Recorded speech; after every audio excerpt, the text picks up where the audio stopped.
hard to believe that we're starting spring football. Had a coaches run this morning, do the same thing tomorrow. Kramer will work them out a little bit more, and then we'll start on Wednesday. We have 2 practices this week, Wednesday and Friday.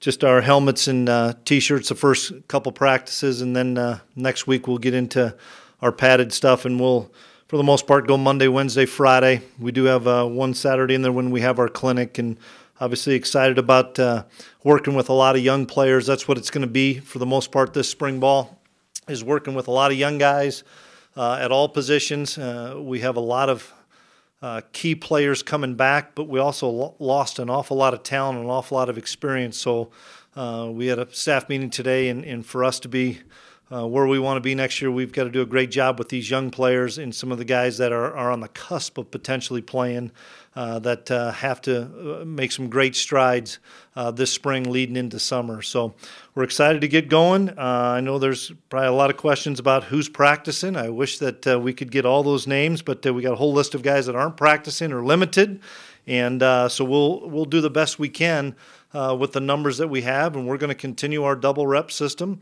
We're looking for anybody to play wide out or anybody to play tight end or D tackle. If anybody's available, if it's 6:20 in the morning, come on over. We'll if we get Colleen to approve it, we'll throw you out there and let you have a rep or two. So open up for questions.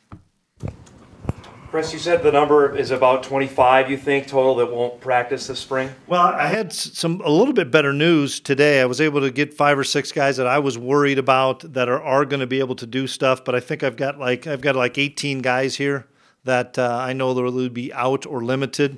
I have no problem, Dom, if you want to just list those names off, I can do that. That way alleviate you having to say something to me at 6:40 in the morning when you're barely awake on Wednesday.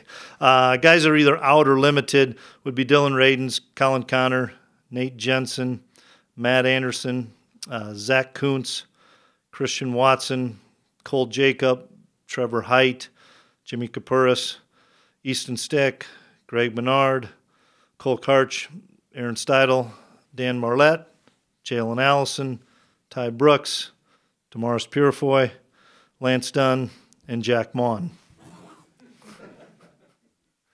So that's a pretty good chunk of guys, and so we'll have to, be creative in how we practice, and we've always done a good job of that, and we're still going to, like I said, have our double reps. We'll just limit those a little bit, but it's important that there's a lot of guys in the 2 deep that haven't played much football for us, so we have to make sure that work with those guys and make sure they're up to speed. Is Easton just precautionary, or is he going through some stuff? He's got a little bit of an elbow issue. They've done an MRI and everything on it, and there's nothing wrong. It's just some tightness there, so he'll be shelved the first couple weeks.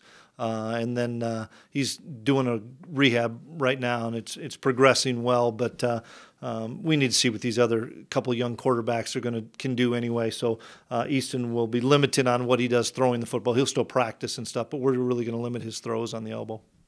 About guys like Menard and maybe Marlette, will they still have a chance to do some individual work, at least just to get running around a little bit? Yeah, all the ACL guys will be able to do individual work, but no contact and no competitive drills, no 7-on-7s, no one-on-one pass rush. They'll just simply be able to do the individual for the first 20, 25 minutes of practice. And then because they are still in rehab mode, then they'll go with Kramer and go with Bobby and continue to work their rehabilitation, because most of those guys, Dylan's a great example, right at about 6 months. It's a critical time for us now to make sure that over the next 2 months he progresses well enough that you get the entire summer to be able to, put your strength on, put your weight on, get your speed and agility back. You always say guys are hurt in December, early January. Does this give us a true sense of just how hurt they were, because now they're not playing? Yeah, I think some guys were really battling and fighting through for their brother next to them to be able to play in the championship and the playoff game, and not to mention the so many seniors that we had that are graduated that have had surgery since. But it's a culmination of starting on July 30th, and which is at least no more. You can't start in July, but the last 3 years we've started in July. You can't do that anymore. for NCAA purposes. But starting on July 30th and then going through the gauntlet of what the Valley is, and then to playoff football, and we get done playing on January 6th, and that's a lot of practicing, that's a lot of wear and tear on bodies, and sometimes they break down, and oftentimes Cole Karch is a great example. He was hurt, I think, on like August 7th, played the whole season with a shoulder tear and a labrum, and then he finally was able to have surgery. Well, those are 4 to 6 months rehab, and it didn't matter if it were Cole or Jalen Allison, who had a shoulder surgery. It wasn't his knee. Jalen, the knee is going to be fine. It was a shoulder that he hurt middle to late season, and he has his shoulder repaired. Well, that's still 4 months to 6 months. So,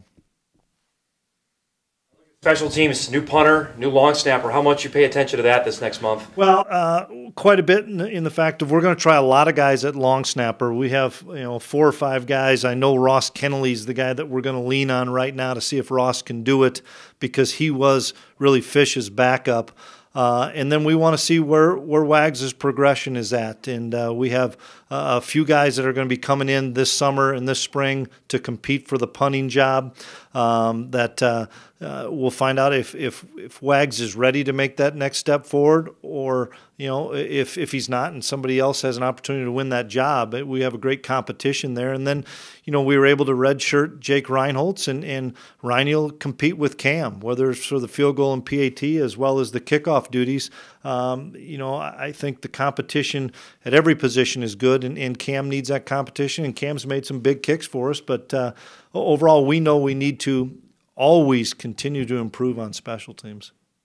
Had injuries before during spring ball, but is this kind of the most daunting list that you've seen, at least in key positions even? Well, no, we've had, like you've said, we've had a ton of injuries. It's just what spring ball is becoming over the last X amount of years that I've been here. You try to go hard and get a lot of physical activity with the guys that haven't played much.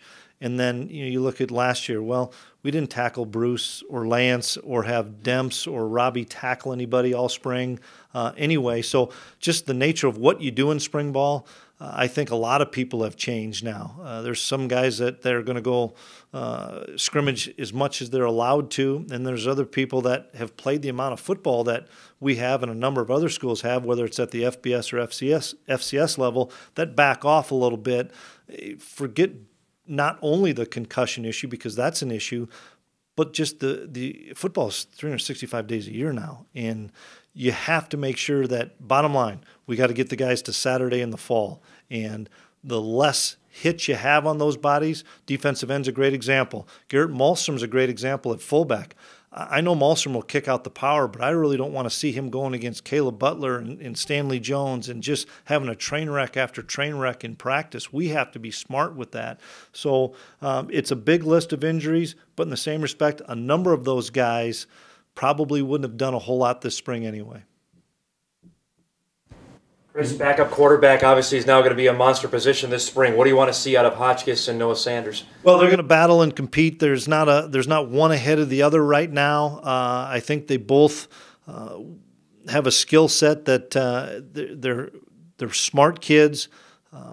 They both throw the ball well. They're both athletic. But now how many of those skills can come through knowing what you're doing, especially when we're in a live situation. And we're not going to put those kids in live to the ground very often, but they'll both be tackled this spring. But I want to see how they react in third down period and some of those things, or red zone period. And that's a great opportunity for us, whether Easton's ready to throw the ball the second week or not. Those guys we need to see what they can do under the fire. And we're still going to have James play some quarterback too this spring, because we also know that you go into a season starting in September, we want to make sure that we feel really comfortable with our backup. So those two young kids are going to take all the reps in the spring, a number of reps through fall camp, but we're going to make sure that James stays on course too. Hope then you have a defined number 2 at the end of spring, or is that something that's going to go into the fall? Definitely not. That'll go through all of fall camp, because I don't think in 15 days somebody can win a job that quickly. I think it's going to take what they do in the spring, and then how much carryover is there in the summer, and then how much carryover would we get to fall camp. No real spring game this year. That's kind of the way it's going now, isn't it? Yeah, it really is. No spring game for us. We'll try to do some situational football. We did that last year some. If you recall, some of the starters played, but we didn't tackle those guys. We tagged off on those guys, and then when we had some of our younger players, we did tackle those guys. We may do some different things as far as having a red zone period on that practice day, having a third down period, whatever it may be. But it'll be more of a practice where we'll have some tackling with some of the younger guys.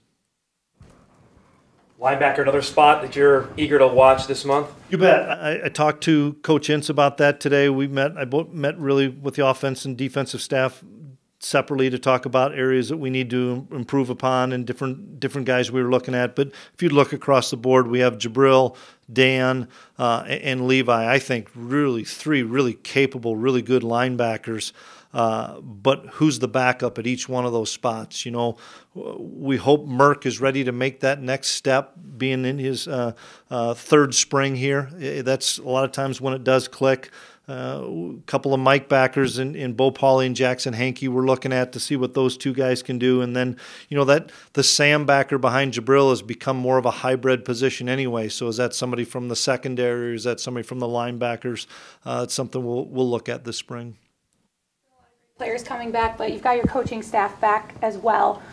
Just comment on being able to retain those guys and the loyalty there. Yeah, it's a great thing. I appreciate Matt Larson and our administration to make this a great place to work at, and our guys and their wives love it here. I credit our community. I credit some of the jobs that the gals have that they really enjoy being in the Fargo-Moorhead area. They enjoy the school system, so they also know this is a pretty good place, and we've had really good success here, and they're taking care of as much as we can. But to be able to have the same guys, and you're not talking to somebody, well, here's where you have your individual drill, or here's where you have your meeting, or here's what we do after practice, and those things you sometimes take for granted because I know there's a lot of turnover in college football, and for us not to have that turnover this year it's a great credit to, or it's a great gift to those 23 seniors to think, awesome, I don't have to worry about a change, and we have such a huge senior class that I think it's big for those guys. Bush at safety, what's the thinking there with corner? He's going to play both. Dom Davis is going to play both. James Hendricks is going to play free and strong, and Jackson Brown is going to play free safety too. So we're going to find a couple of guys that we can count on by the middle of fall camp to replace Trey Dempsey. I think it's hard to replace Trey Dempsey with one guy at the end of spring. Dom's played a lot of snaps here. Wimbush has played a lot of snaps here. James Hendricks has played now a lot of snaps. Jackson's played a lot of special team snaps but has the most experience of practice reps at free safety. So we're going to work all four of those guys to see if we can, who will be the 1 and 2 as we come into next season. But Wimbush started out here as a safety and actually played a little bit of safety a couple years ago as a backup. Then we moved him to corner. Now it's our chance to get the best 4 guys on the field, and with the emergence of Marquise Bridges and Josh Hayes, it's allowed us to be more multiple and be more versatile back there, and have both Wimbush and Dom try to play some free. Limited by injury, obviously, but what's the next step Easton has to take? What's he looking at this spring and then going into fall camp? Well, a couple things. One, just continue to master all other positions within our offense, so that I think he could tell you what everybody does. But now, as you get into a scenario, what are some things that he would like to call on a third down? What are some things that he likes to do in no huddle? What are some things he likes to do in 2-minute? Those are things that he already has a pretty good say for us. But for us to be really successful, he's the one that's got the best vision of everybody on game day, and that's under center, better than Randy or better than Courtney from up above.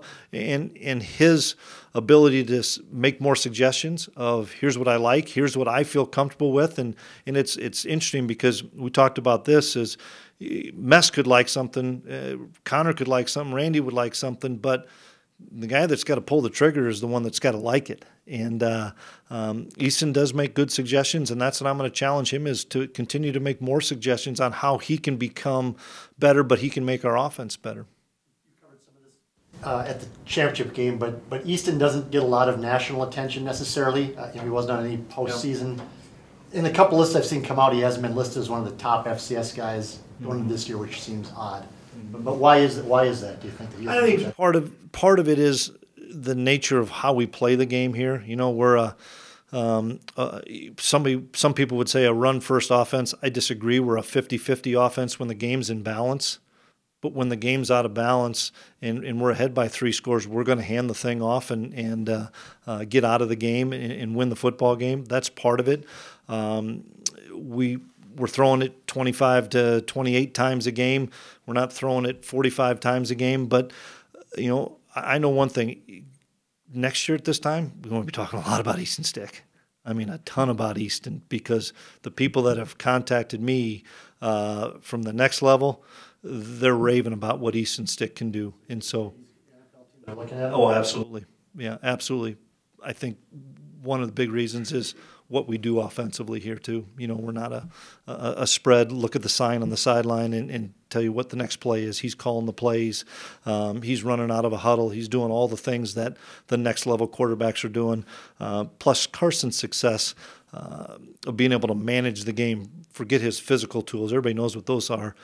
Being able to manage the game and being able to handle himself, those are things I think people see in Easton now and say, okay, you're a quarterback in North Dakota State. You're going to know a lot of things coming into the NFL where you have an opportunity to be successful. Deep in running back, it's a lot. I know it. That's awesome. Last year I wish we had 6, didn't you?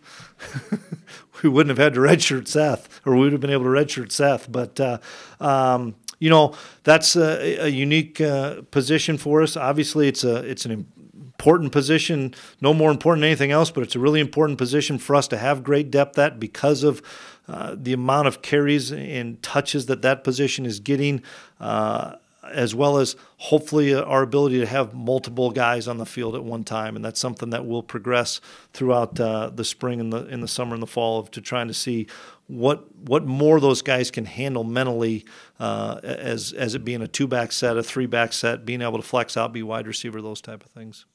And redshirting any of them? Well, no, not right now. I mean, it's obviously way too early to tell. But you know, one thing that we have kind of adjusted our thought on is, if they're healthy and they're eligible, you play them, because we're sure glad we played Greg Menard, because we didn't know he was going to have an injury going into a senior year. He gets that year back. Sure glad we played Nick DeLuca.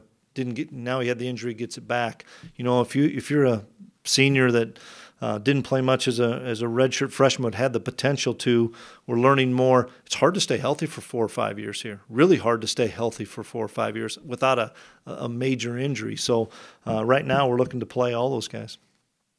5 years from now, you think spring football looks a lot different, that not just here, collegiate wide? Yeah, I think it does. You know, are they going to eliminate more contact days? You know, I think that's something they could probably do. Now, if we were a team that we were done playing on November 15th, I'd want to get after it and let's start banging right away. Or a team that's on the rise, or new staff, whatever it may be, those guys need to find out more about their teams. The more veteran teams or veteran staffs at whatever level, they know most of their guys, so I think you can probably eliminate some of the contact. But if you're a program that's trying to create a culture, trying to establish yourself, or trying to learn a certain way of doing things, I think that's where the spring ball really does help you. Ben? Friday after practice. I think I speak on Saturday morning. It'll be a neat experience, so I'm excited about doing that.